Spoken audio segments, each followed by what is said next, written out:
소비자 물가의 고공행진이 멈추질 않고 있습니다. 지난 5월 이후 넉 달째 5%가 넘는 상승률을 지속하고 있는데요.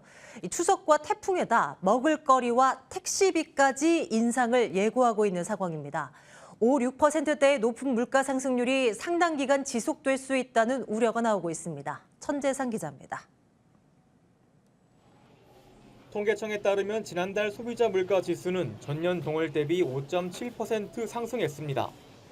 전달에 6.3%보다 소폭 둔화했지만 물가는 여전히 5%대로 고공행진 중인 상황입니다.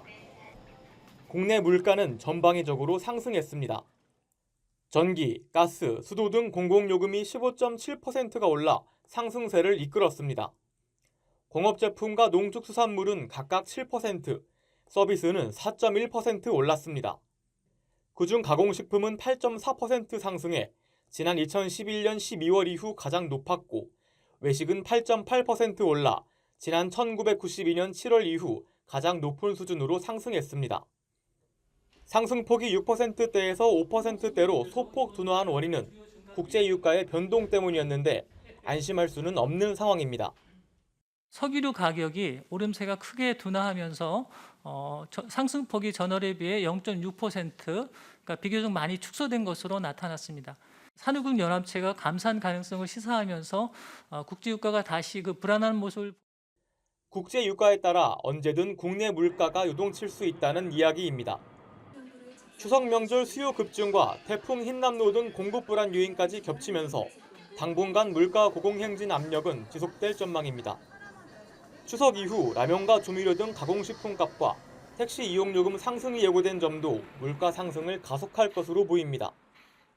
농심은 라면값을 평균 11.3%, 대상은 조미료 미원값을 12.5%, 하림은 편의점용 닭가슴살 가격을 8.8% 올리기로 했습니다.